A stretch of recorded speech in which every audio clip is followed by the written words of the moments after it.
Such a feeling's coming over me. Mahilig tayo sa mga rock and roll music, pero dumarating din sa punto na gusto natin ng kapayapaan para sa ating isipan. Kaya naman ang isa sa masarap pakinggan ay ang mga awitin ng The Carpenters. O dahil siguro nagkakaedad na lang tayo, kaya unti-unti na nating nagugustuhan ang musika na kinahiligan ng ating mga magulang. Ilan na nga dyan ay ang Top of the World, You, We've Only Just Begun, Close to You, Ticket to Ride, at marami pang iba. Ang mga awitin na ito ay animoy hinehelika at nagbabalik nung mga oras na tayo ay musmus pa. Kaya naman ngayon ay kikilalanin natin ang boses sa likod ng mga awitin na ito. Sino nga ba ang The Carpenters? Alamin natin kung paano sila nagsimula, paano sila sumikat, gaano kahirap ang pinagdaanan nila bago sila makilala.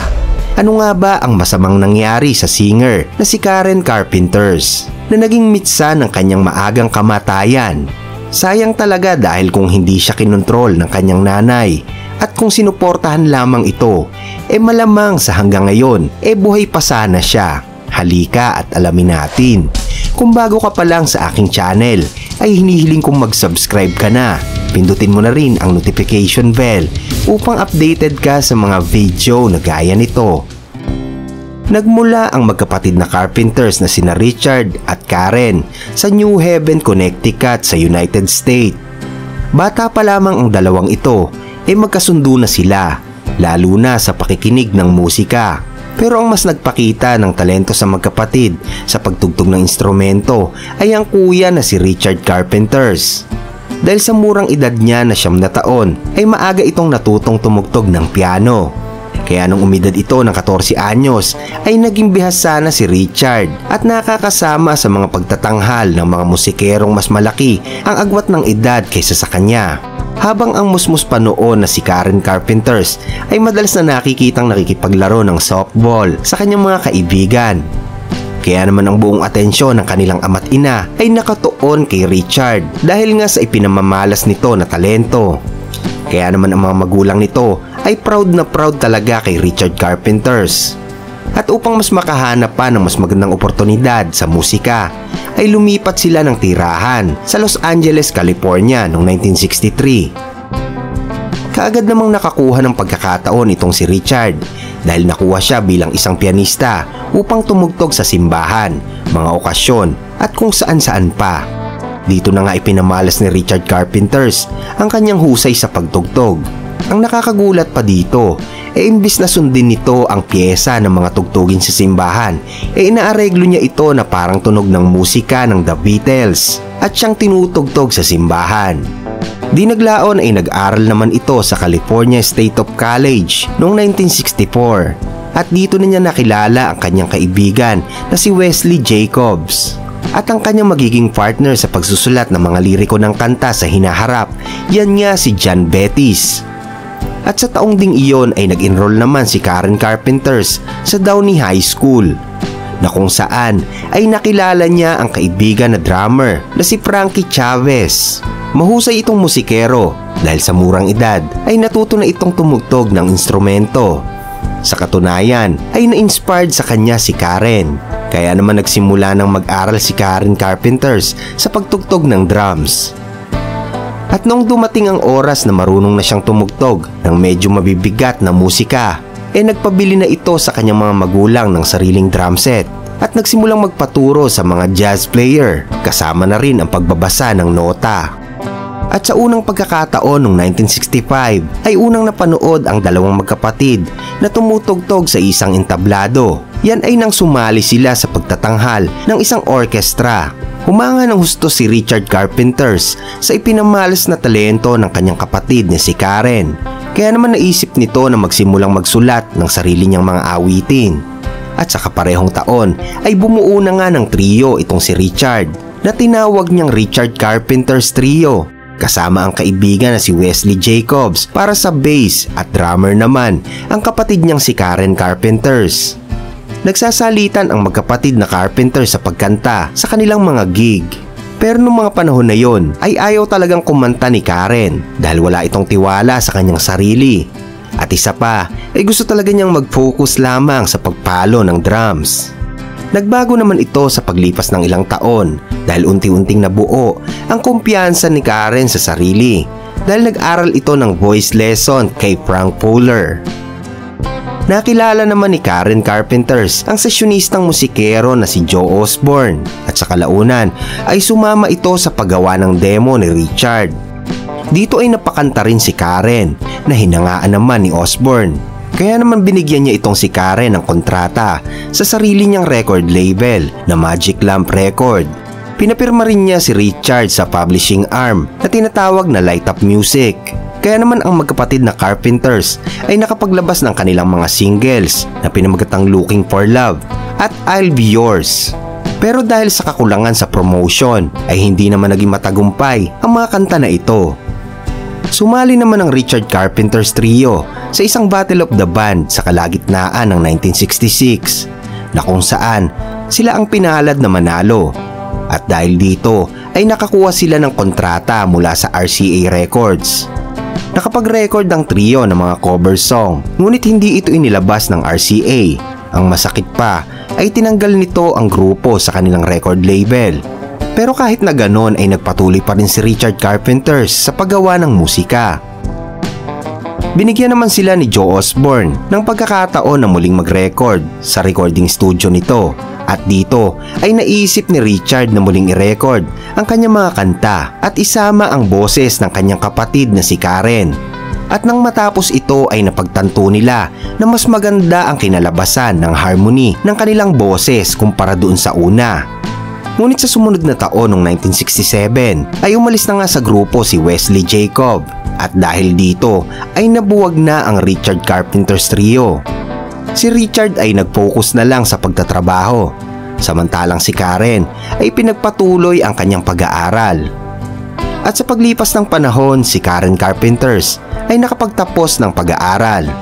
Pero ang kanyang kuya na si Richard ay tinanggal naman sa trabaho. Pero isang bagay lang ang hinahanap-hanap ng magkapatid, yan ay ang musika na kanila talagang hilig. Kaya mula dito ay nagpasya silang magbuo ng banda. Binuo ng magkapatid ang bandang tinawag nilang The Spectrum. Si Karen bilang drummer, si Richard naman ay ang tumatayong composer at pianist. Isinama nito ang kanyang mga kaibigan noong college na sina Gary Singh sa guitar, John Woodham sa bass at Leslie Johnstone naman bilang bokalista. Sinama din nila ang kanilang kaibigan at gitarista na si John Vetis na nagsimula na ding magsulat ng mga lyrics para sa mga komposisyon ni Richard. At magmula noon ay gumawa na sila ng mga demo songs at madalas na ipinapadala ito sa mga recording company. Pero wala na namang nangyari dahil malayo sa kanilang musika ang nauuso noon na rock and roll music. Dahil dito ay nagkaroon ng pagtatalo sa pagitan ng mga miyembro at nauwi ito sa kanilang pagka-disband. Hindi nagtagal ay naisip ni Richard na bumuo ng duo. Pero sa pagkakataong ito ay silang dalawa na lang ng kanyang kapatid na si Karen. Total naman ay maganda ang kinalabasan nang una silang kumanta. At dito ay tinawag nila ang kanilang duo na Carpenters. Taong 1968 ay gumawa sila ng demo at ipinasa nila sa mga record label. Pero sa kasamaang palad ay hindi pa rin sila nagustuhan ng mga ito. Pero kahit ganun ang nangyari ay may nag-offer naman sa kanila na malaking halaga para sa isang advertisement sa Ford Motor Company. Tinanggap nila ang nasabing offer pero talagang mapaglaro ang tadhana dahil kung kailan nagsisimula na sila sa recording ng advertisement bigla namang dumating ang isang napakalaking opportunity dahil nag-offer naman sa kanila ang record label na AM Records. Kaya naman umurong ang The Carpenters sa hahawak sana sa kanila na Ford Motor Company at pumirma ng kontrata sa nasabing record label. Nailabas nila ang kanilang debut album na pinamagatang Offering noong October 9, 1969. Kasama na nga dito ang mga nabuo nilang awitin sa dati nilang banda na The Spectrum. Idinagdag pa nila ang cover song na Ticket to Ride na mula naman sa bandang The Beatles. Pero tanging ang kanta lang na ito ang medyo tinangkilik sa kanila ng mga tao, na pumalo sa number 54 sa Billboard 100. Subalit nalugi sa kanila ang kanilang record label dahil bumenta lamang ito ng 18,000 copies. Pero kahit ganun ang nangyari, hindi naman sila nito binitawan dahil malaki ang tiwala sa kanila ng may-ari nito na si Herb Alpert dahil naniniwala ito sa kanilang kakayahan. Noong December 1969 ay naimbitahan naman ang The Carpenters na mag-opening act sa charity concert ni Burt Bacharach. Dito na rin naisipan ni Herb Alpert na i-remake ng Carpenters ang kanta ni Bart na They Long to Be o Close to You. Noong magsimula silang i-record ito ay nahirapan ang magkapatid na gawin ang gusto nilang areglo. Dito naman inirekomenda ni Herb Alpert na iwanan na ni Karen ang pagtugtog ng drums at mag-focus sa pagkanta. Dito na nga nila inayos ang kanilang single na Close to You na inilabas noong 1970. Pagkatapos nito ay mabilis itong sumikat dahil pumalo kaagad sa number 1 sa Billboard 100 at nanatili dito ng mahigit na isang buwan. Sinundan kaagad nila ito ng isa pang cover song na pinamagatang We've Only Just Begun na isa pa ring nakakuha ng magandang success. Kasama ang dalawang hit single na ito sa inilabas nilang album na pinamagatang Close to You na pumalo naman sa number 2 sa Billboard 200. At ang kahanga-hanga dito mga tropa, kahit na hindi rock and roll ang musika ng Carpenters, napasama ang kanilang album sa listahan ng The Rolling Stone sa 500 Greatest Album of All Time. Nakakagulat di ba mga lods? Kasi noong mga panahon na yon, hook na hook ang mga tao sa mga rock na tugtugan. Yan na nga rin ang naging dahilan kaya nahirapan sila nung una na makapasok sa mainstream dahil wala talagang nagtiwala sa kanilang kakayahan, pero napatunayan nila na meron talaga silang ibubuga. Dito na rin nagsagawa ng mga tour ang Carpenters. Hindi naman sila nakalimot sa mga dati nilang nakasama, kaya naman isinama nila ang kanilang dating banda na The Spectrum para tumugtog sa kanilang mga pagtatanghal. Nagsunod-sunod na rin ang kanilang mga proyekto gaya ng TV appearance at mga radio tour. Noong November 10, 1970 ay inulit nila ang album na Offering at pinalitan ng pangalan na Ticket to Ride. Muli itong inilabas sa publiko at bumenta kaagad ng 250,000 copies. Noong 1971 ay muling gumawa ng cover song ang Carpenters na pinamagatang For All We Knows na orihinal na kanta ng The Bread. Nanalo ito sa Oscar at nakakuha ng 2 Grammy Awards. At dahil nga sa umuugong na noon ang pangalan ng The Carpenters, ay inulan naman sila ng mga pambabatikos. Marami na kasi ang nagrereklamo sa kanila dahil hindi raw makita ang singer ng kanilang grupo sa tuwing sila ay nagtatanghal. Noon kasing mga panahon na yon, kahit na boses na ni Karen ang naririnig, ay siya pa rin ang drummer ng kanyang grupo. Kaya naman sa tuwing sila ay may concert, nasa likod lamang ito ng kanyang drum set habang siya ay kumakanta. Kaya naman hindi siya masyadong nakikita ng mga manonood. Kung kaya't kinausap ito ng kanyang kuya na si Richard na mag-focus na lang sa pagkanta upang doon tumayo si Karen sa unahan ng stage tulad ng ginagawa ng mga typical na singer ng banda. Nag-alangan ito nung una pero sa kalaunan ay nasanay din si Karen. Pagkatapos noon ay naglabas sila ng album gaya ng A Song for You noong 1972 at Now and Then noong 1973. Sila ay naglabas ng compilation na pinamagatang Singles 1969 to 1973 na nanguna sa Billboard chart sa US, sa UK at sa iba't ibang bansa. Nakabenta nga sila dito ng mahigit 7 milyong kopya, yan ay sa Amerika pa lamang. At dahil dyan ay na-certified ito bilang 7 times platinum. Ilan naman sa kanilang mga kanta na tumatak sa atin ay ang Top of the World, Yesterday Once More, Sing, at marami pang iba. Noong 1974 ay nag-focus muna ang magkapatid na Carpenters sa mga isinasagawa nilang pagtutour. Dahil base kay Richard Carpenters ay wala silang panahon para makagawa ng mga bagong awitin. Pero noong 1975 ay inilabas nila ang kanilang album na pinamagatang Horizon. Nakapaloob dito ang kantang Please Mr. Postman.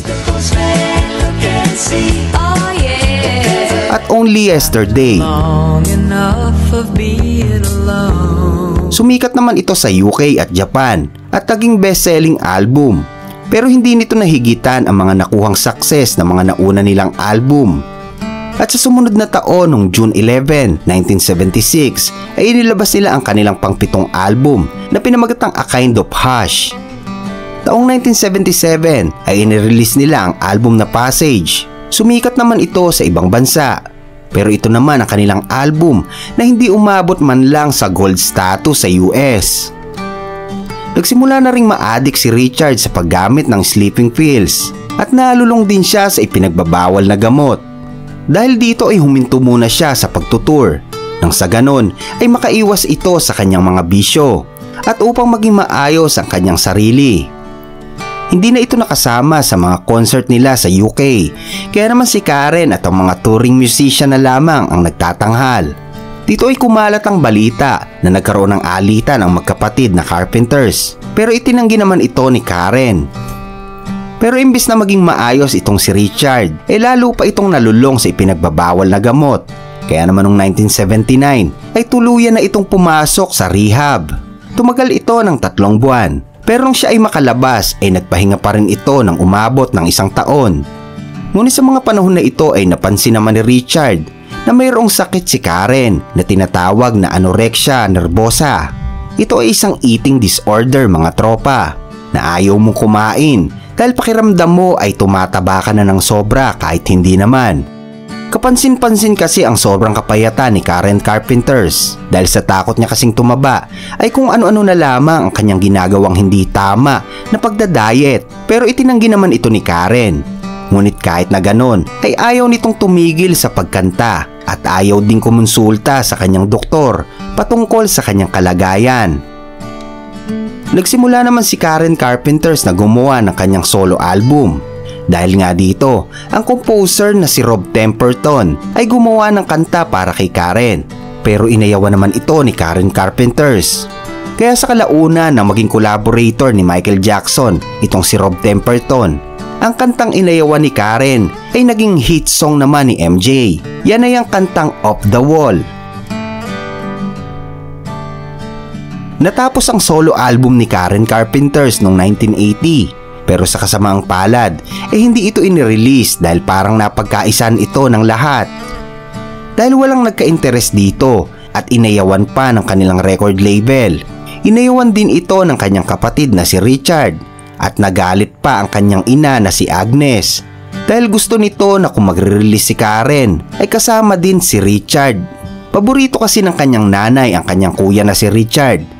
Dahil kitang-kita naman na sa simula pa lang, lahat ng pabor ay ibinigay na nila sa kanilang anak na si Richard. Ayon pa nga sa isang website, ay wala di umanong pakialam ang nanay nila kung ano man ang estado ni Karen. Basta ang iniisip lamang nito ay ang magandang kapakanan ni Richard.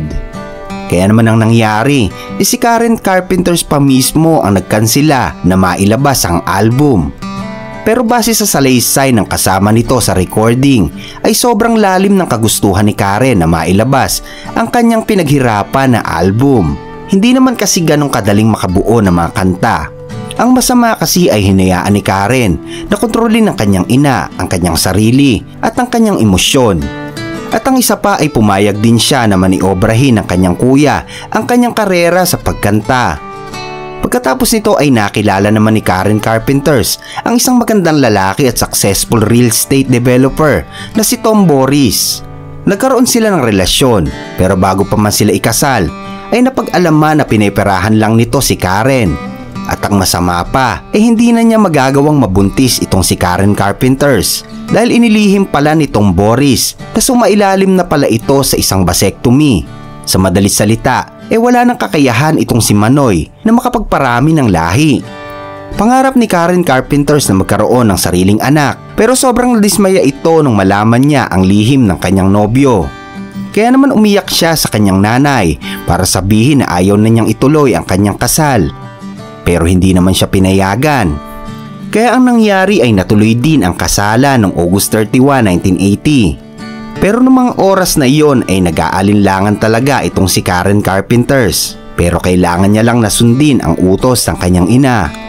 Isa na naman itong malaking kabiguan para sa kanya dahil pagkatapos lamang ng 2 taon naghiwalay na rin silang dalawa.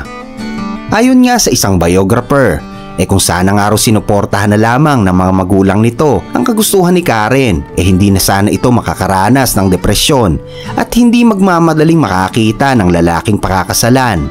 Idagdag pa nga raw ang pinakamalaking pagkabigo nito sa una niyang solo album na wala man lang sumuporta at ang labag sa kalooban niyang kasal na nauwi rin sa hiwalayan na labis talagang nagpalala sa nararamdaman na depresyon ni Karen Carpenters.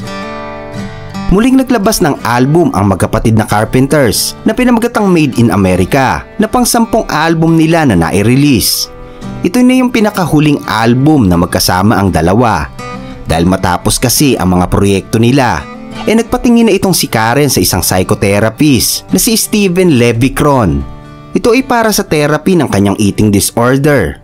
Pero ganun pa man ay napansin na ni Richard na talagang hindi maganda ang kondisyon nito dahil dun sa huli nilang concert hindi ito makapag-perform ng maayos.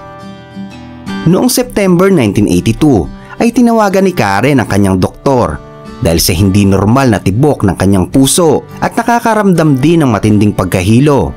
Kaya naman kaagad siyang isinugod sa ospital at sa tulong ng intravenous drip bumuti ang kanyang kalagayan at sa loob lamang ng 8 linggo nadagdagan ang timbang nito ng 14 na kilo. Kaya naman nakalabas na ito ng ospital at sinabing maayos na ang kanyang kalagayan. At noong January 11, 1983 ay nakasama si Karen Carpenters sa photo session ng ika-25th year celebration ng Grammy Awards. Pero yun na pala ang huling pagkakataon na makikita siya ng publiko. Nagkita pa ang magkapatid na Carpenters noong February 1, 1983 para pag-usapan ang kanilang mga plano. Pagkatapos noon ay umuwi muna itong si Karen sa bahay ng kanilang mga magulang noong February 3. Pero sa sumunod na araw ay nakita na siyang walang buhay. Si Karen ay pumanaw sa edad na 32. Noong February 8, 1983 ay inihatid na sa huling hantungan ang labi nitong si Karen Carpenters na dinaluhan ng pamilya, kaibigan, mga kasama sa music industries at napakaraming mga tagahanga. Pero ang kaisa-isang hindi dumalo ay ang kanyang asawa na si Tom Boris. Noong October 12, 1983 ay nakatanggap ang Carpenters ng star sa Hollywood Walk of Fame. Tinanggap ito ni Richard at ng kanilang nanay. Sinabayan naman ito ng paglalabas ng album ni Richard Carpenters na pinamagatang Voice of the Heart noong October 18, 1983 na naglalaman ng kahuli-hulihang kanta ni Karen Carpenters.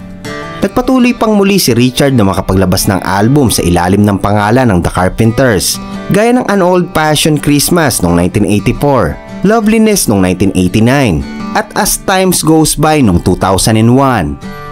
Pagkalipas ng 13 taon matapos ang pagkamatay ni Karen ay inilabas ng kanilang record label at ni Richard ang pinapangarap na solo album ni Karen Carpenters. Pero ganun pa man ay huli na ang lahat dahil hindi na rin naman malalaman ni Karen na naisa publiko ang kanyang pinaghirapang solo album. Bakit kasi kailangan pa nilang paabutin ng 13 years? Gayong ilalabas din naman pala nila. Siguro, dahil na lang ito sa pangangailangan ng kanilang bulsa. Hanggang dito na lang mga tropa. Salamat po sa inyong pakikinig.